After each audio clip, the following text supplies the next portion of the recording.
안녕하십니까, 이태윤입니다. 며칠 전 마카오의 새로운 카지노왕 저우쩌우화가 중공공안의 번개작전에 의해 체포되어 전 세계를 충격에 빠뜨렸습니다. 카지노왕 저우쩌우화의 긴급 체포가 전 세계에 충격이 된 것은 표면적으로 그의 많은 사업처에 불법으로 자금 세탁을 받으려는 엄청난 검은 돈이 몰려있기 때문입니다. 소식에 따르면 시진핑이 가장 신임하고 있는 왕 샤오홍이 공안 부서를 장악한 후 장점인파의 주요 자금 세탁 중심지인 마카오 도박장에 손을 댄 것은 사실상 그 배후의 정치 세력을 겨냥한 것입니다. 저우쩌우화는 2019년부터 표적이 됐으며 중공 고위급 도박꾼을 포함해 8만 명의 VIP 명단을 가지고 있습니다. 6중 전해 결의 이후 시진핑의 체포작전이 번개같이 이루어진 것은 약속한 대만 수복 문제로 위협하고 항상 군사 쿠데타를 준비하고 있는 장점인 파벌의 엄중한 경고이자 타격을 주기 위한 것입니다. 호주에 거주 중인 자유주의 법학자 위안 홍빙은 마카오의 카지노왕이 그렇게 빨리 체포될 수 있었던 것은 현재의 공안 시스템 전체가 시진핑의 왕 샤오홍 손안에 있기 때문이라고 말했습니다. 이 카지노왕도 눈치를 채고 사업체를 처리하는 등 발빠르게 행동했으나 왕 샤오홍의 거미줄 같은 체포작전에 도망칠 수가 없었습니다. 마카오 경찰은 기자회견에서 저우쩌우화와 나머지 10명을 체포하고 수색해 300만 바타카에 달하는 현금 뭉치를 발견했다고 발표했습니다. 경찰은 2019년 8월에 범인들은 마카오를 이용해 VIP 라운지 사업 및 불법 도박 플랫폼을 운영하며 중공 사람들을 끌어들여 자산을 대량으로 취득하고 VIP 라운지와 지하 계정 등을 통한 불법 수단으로 자금 흐름을 전환했다는 첩보를 입수했다고 밝혔습니다. 소식통에 따르면 마카오 도박 업계를 중공 국영 매체는 돈 많고 갖고 싶은 가장 큰 양귀비로 불렀다고 합니다. 저우쩌우화의 손안에 있는 8만 명의 VIP 도박꾼 명단은 시진핑이 가장 갖고 싶어하는 것입니다. 이 VIP 명단을 통해 당국의 중요한 인물들이 마카오에서 얼마나 많은 돈을 도박하고 세탁했는지 파악할 수 있고 또 이용할 수 있기 때문입니다. 위안 홍빙은 이 카지노왕은 장점인파 사람인 정칭홍과 멍젠주 등의 브로커이며 단순한 사업가가 아니다라며 이를 체포하여 장점인 정칭홍, 멍젠주 등의 경제적 기반을 파괴하는 것이다 라고 말했습니다. 전 중공정치국 상무위원 정칭홍은 재임 당시 홍콩과 마카오 사무를 분담했으며 퇴임 후에도 그 지역에 깊은 세력을 가지고 있는 것으로 알려졌습니다. 위안 홍빙은 중공의 특무 시스템에는 국가안전부와 군대, 공안부, 대외연락부, 그리고 통일전선 시스템이 있다라고 지적했습니다. 또 중공은 도박업을 전개하는 방식을 통해 동남아 각국의 당, 정, 군 각 계층에 관리들을 침투시켰다. 마카오 자체는 중공이 도박업을 이용하여 동남아 각국의 통일전선을 구축하고 심지어 대만의 일부 정치인들을 포섭할 수 있는 좋은 장소다 라고 말했습니다.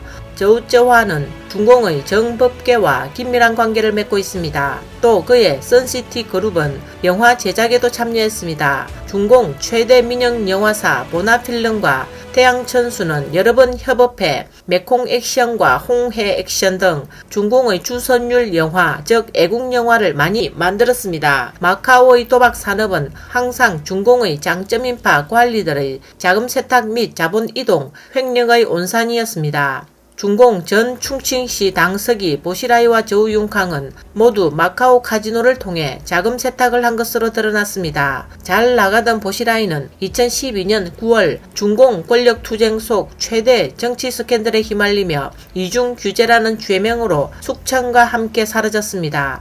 이때 시진핑 당국은 장점인파의 대규모 자금 세탁을 조사하기 위해 조사관을 마카오로 보냈습니다. 종합 언론은 종신형을 선고받고 숙청된 저우융캉 전 중공 정치국 상무위원 아들 저우빈은 마카오 카지노의 단골 손님으로 호객 행위를 도왔고 정칭홍 전 중공 국가부주석의 아들 정웨이도 마카오 크라운 카지노 손님인 것으로 알려졌습니다. 이들이 매번 마카오에 도착할 때마다 카지노왕은 항상 그들과 동행했다고 합니다. 다음 뉴스입니다.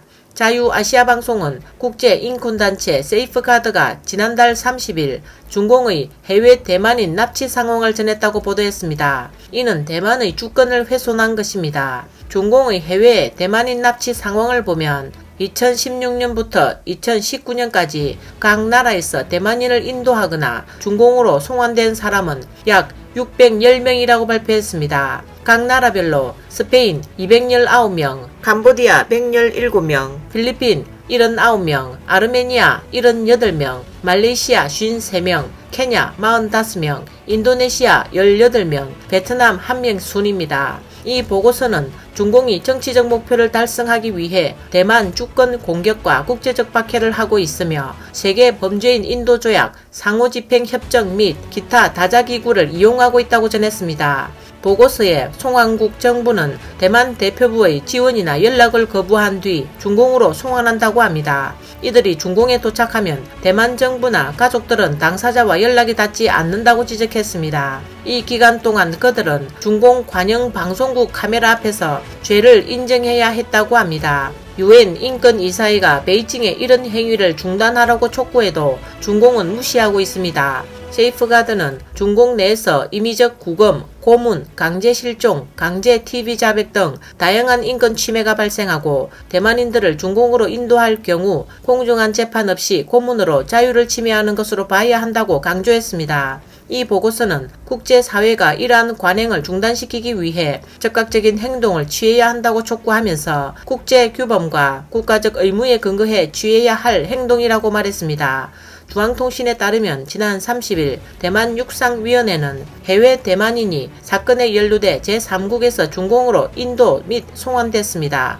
이는 대만 정부가 각국의 협력을 통해 범죄를 공동으로 단속하고 관련자를 대만으로 데려와 법에 따라 재판해야 한다고 주장했습니다. 중공은 이를 통해 대만의 주권을 과시하려는 의도를 보여 육상위원회는 이에 대해 이미 여러 차례 엄중한 항의를 했다고 보도했습니다. 육상위원회는 중공으로 송환된 대만인에 대해 베이징 정부는 모두 양안 공동 타격 범죄 및 사법 공조 협의를 통해 관련 명단을 제공하고 법에 따라 국민의 사법 권익을 보장해야 한다고 말했습니다. 그리고 가족의 대륙 방문에 편리함을 제공해야 한다고 요구했습니다. 육상위원회는 범죄는 정치와 무관하다며 양안의 법 집행기관이 민중의 권익을 보장하기 위해 협력할 수 있기를 호소했습니다. 오늘 뉴스는 여기까지입니다. 시청해주셔서 감사합니다.